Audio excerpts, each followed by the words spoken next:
What is going on, everybody? Welcome to the Week 5 NFL Power Rankings.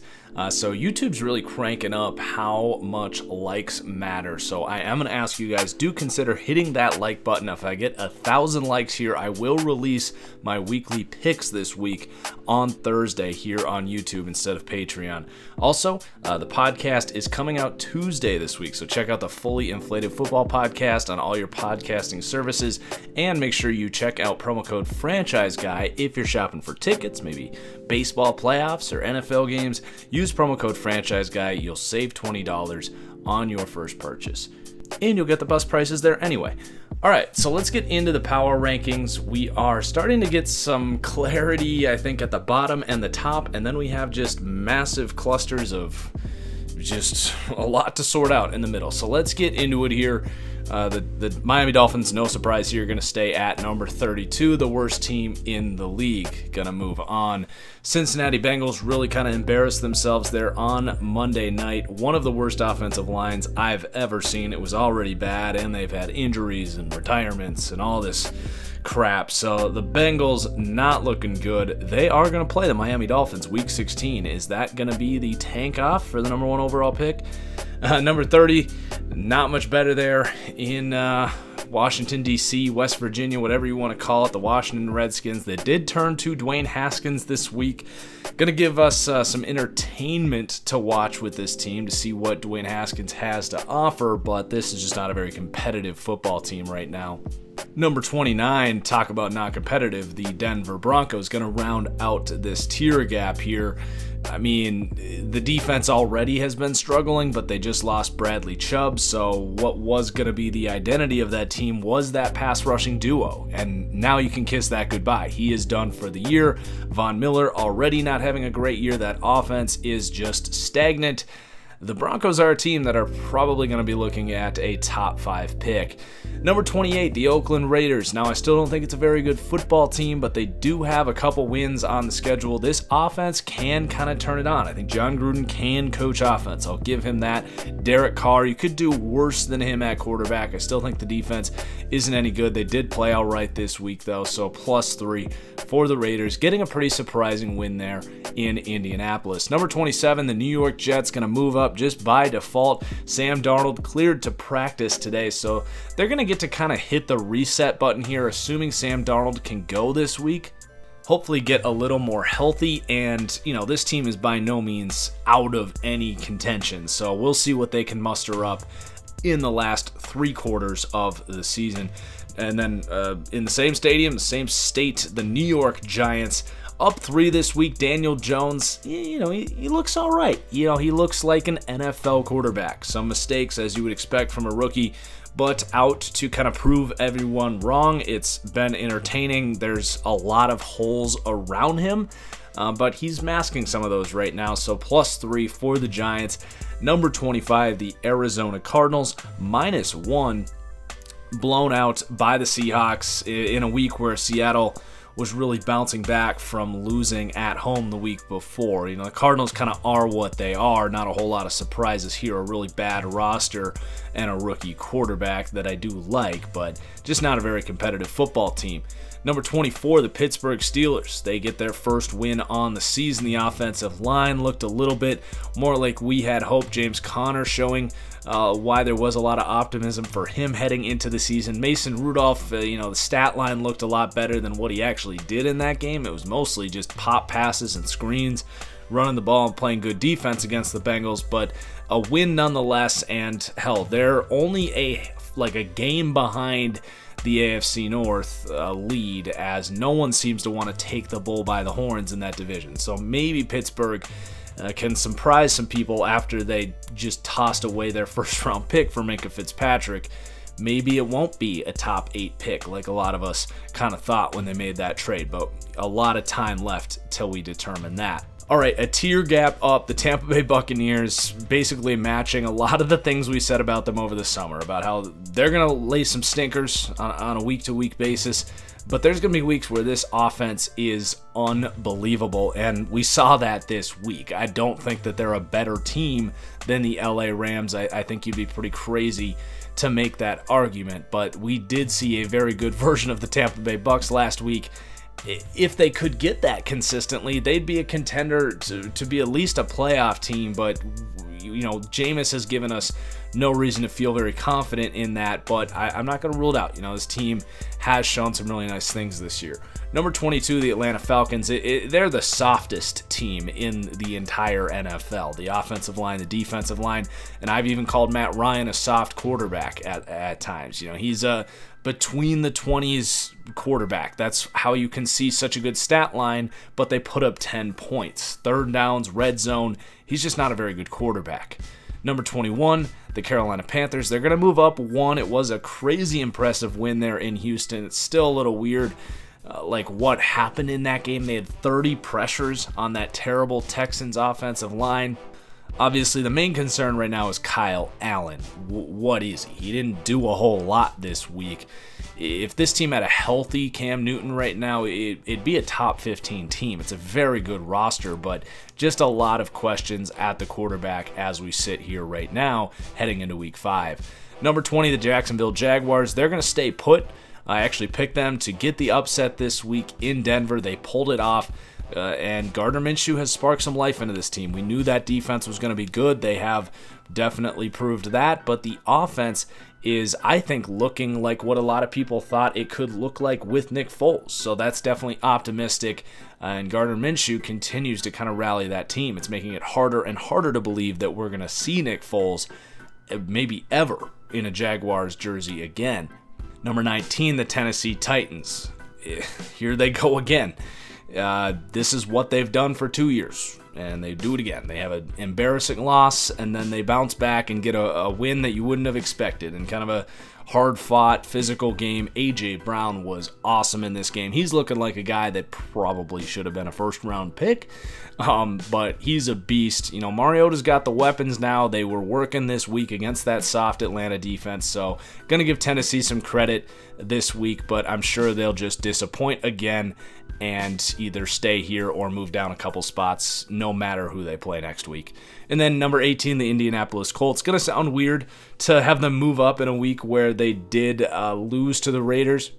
Now that's mostly just because the Atlanta Falcons have dropped below them. But I will also say that people thought I had the Colts too low. Originally, I think we saw some of those reasons for why I didn't have this as a top 16 team before, so everything kind of coming back to earth for them. I think this is a pretty good spot for the Colts.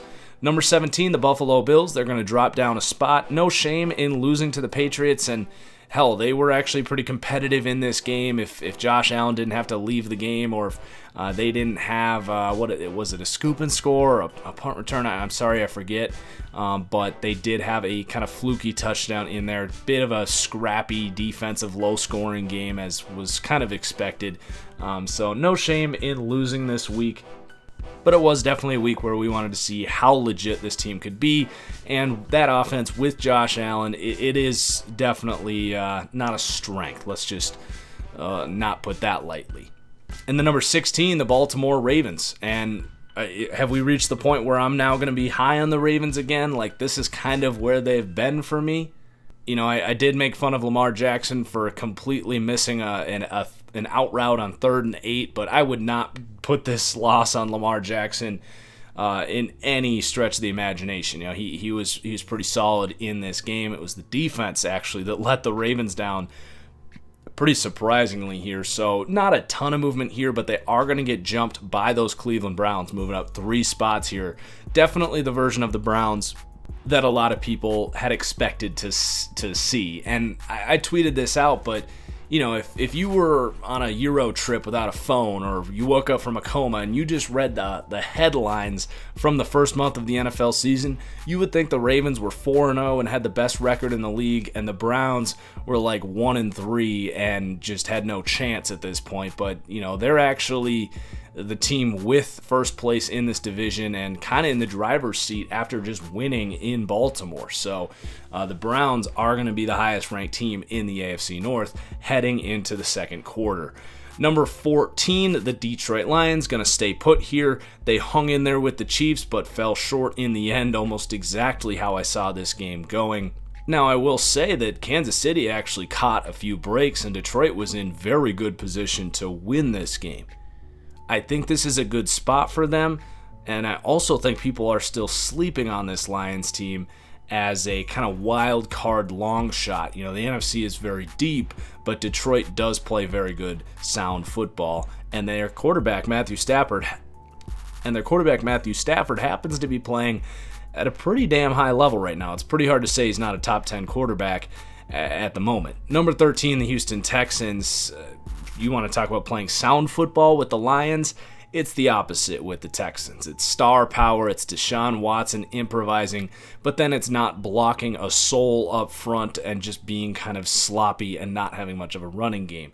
That's the Houston Texans. It's right there with some of these other teams like the Buccaneers, the Panthers, maybe the Colts, as some of these teams that are just incredibly hard to get a beat on. It's just a team that I don't know what to expect heading into every week, but they do have the star power and a quarterback that can really keep you in and win you any game against anybody. And then we do have a tier gap up here. These are more stable, playoff-looking teams, whereas this last tier was teams that are going to need a lot more to go right if they are to make the playoffs. But anyway, the LA Chargers at number 12. Now, they only beat the Miami Dolphins, but hey, they got Melvin Gordon back. Heading into next week, they are a step closer to getting Derwin, Hunter Henry. I would think Russell Okung at some point here is going to play. I still don't trust that offensive line at all. But all this team really has to do is kick that can down the road and put themselves in position to just make the playoffs in an AFC that's kind of in shambles right now. And we could easily be sitting there in December and saying this is a team that can go head-to-head with teams like the Patriots and the Chiefs in the playoffs. Number 11, the San Francisco 49ers. They're going to move up a spot on the bye week. They're 3-0. They play the Browns in San Francisco next week, so that should actually be a pretty good game, a good test for that team.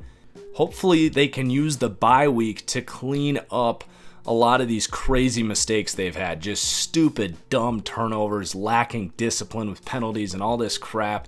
They're very similar to the Chargers over the last couple years, just a sloppy football team that can beat anyone and then simultaneously lose to anyone. So maybe the bye week, Kyle Shanahan can clean some of that stuff up. And if they do, they're a very legitimate football team. Then the Seattle Seahawks, actually going to move down a spot. That's just because they're getting jumped by another team here. You know, they ironically went up last week despite losing. They're going to go down this week despite winning. It's, just a testament to my power rankings. We don't just focus on wins and losses. It's who you beat and how you did it. And the Seahawks did nothing wrong this week. They dominated in a game that I expected them to dominate. Still a top 10 team, a team that I think is likely a playoff team. Number 9, the Minnesota Vikings. Their problems are exactly what I had highlighted in their deep dive. I like this team a lot. I think when they're at home, they're going to beat pretty much anyone if they're playing at home. The problem is getting that home field advantage and how bad they are comparatively on the road, and it's because of their offensive line. Offensive lines, bad ones especially, do not travel. You have to go to silent count if you're already at a disadvantage, and you have to key to the defensive players when that ball is getting snapped. You're screwed. And especially when you have a quarterback that can't move and elude that extra pressure, it's just a bad combination for this Vikings team. I actually don't know if that's something they're going to be able to overcome and get into the playoffs in the NFC. And it's hard to see this team winning the division and getting multiple home games. So while I think this team at their best is one of the best teams in the entire NFL, they have a much lower floor than any team we have ranked above them, such as the Dallas Cowboys here at number 8, that have kind of showed that they are a high floor team with a really good defense, a conservative quarterback, a running game, good offensive line. But this was a game against a Saints team with Teddy Bridgewater that I expect the Dallas Cowboys, based on where we were ranking them last week and the hype on this team, to win. If you can't go into New Orleans and beat Teddy Bridgewater, how do you expect to be considered a Super Bowl contender? It's just a little hard, especially if you don't even score a touchdown. Zeke in that game was underwhelming yet again. Tyron Smith goes down. They got to play the Packers this week. And while we're ranking the Packers ahead of them, they're at home. The Packers won't have Devontae Adams. I don't know if Brian Bulaga is going to play. So even if they beat Green Bay, I don't think that's going to hold up as them being a better team than Green Bay. If they lose that game, there's a lot of cause for concern. Dak has got to respond after not playing well in his first major game of the year, because the criticism has been that this team hasn't played anyone, and they made a lot of those people with those criticisms look good this week. Number 7, the LA Rams. Really not surprised to see them lose to the Bucs. Like, we've kind of said this over these last few weeks, that they kept kind of creeping up because they were winning. You know, this is the defending NFC champion LA Rams, and they were just kind of taking care of business, but their wins weren't particularly impressive. Their offensive line has been borderline miserable. That was a big reason I had kind of projected some regression for this team. They had a lot of turnover on that line. They were perfectly healthy last year. That has not stayed the same this year. And their left tackle is 37 years old, playing like a 37-year-old. So they've got some issues on that offensive line. Obviously, the defense has some things to figure out. They gave up 55 points this week. Jared Goff has been turning the ball over. This Rams team is not bad by any means, but they do have a lot to figure out right now. Number 6, the Chicago Bears. Is this an upgrade? That's the big question right now. You know, I've got Allen Robinson on my fantasy team. I feel a lot better with Chase Daniel out there than I do with Trubisky. I think that with how this team is built, it's better to have that game manager that can just kind of come out, do things on time, execute the simple play calls, let these playmakers go to work, because this is a great offensive line, really good group of playmakers. I think the Bears are in pretty good shape right now at 3-1. And, I mean, teams coming to Chicago can't score points. They've now held Kirk Cousins and Aaron Rodgers to a combined 10 points, and they were all Aaron Rodgers when they've played at home. And Khalil Mack, man. So, you know, while the Bears don't have some explosive offense, this defense is going to keep them in some pretty serious conversations. Number 5, the Green Bay Packers. I feel like we've already talked about them a decent amount here. You know, they lose at home to the Eagles. By no means a bad loss, especially when they were right there. And personally, I mean, that was pass interference in the last play of the game that resulted in an interception. But regardless, they do lose. They did lose their right tackle. Brandon Graham was just going to work on a backup. They didn't have Devontae Adams in the second half, so really not a bad loss there. But at the same time, we saw this defense that had played an elite level for the first 3 weeks not play at an elite level, could not really handle the Eagles' offensive line, and then we were really exposed to how bad this receiving core is after Devontae Adams, and he has turf toe. It's supposedly not overly serious. He may not play here against the Cowboys, so there's some questions going on there.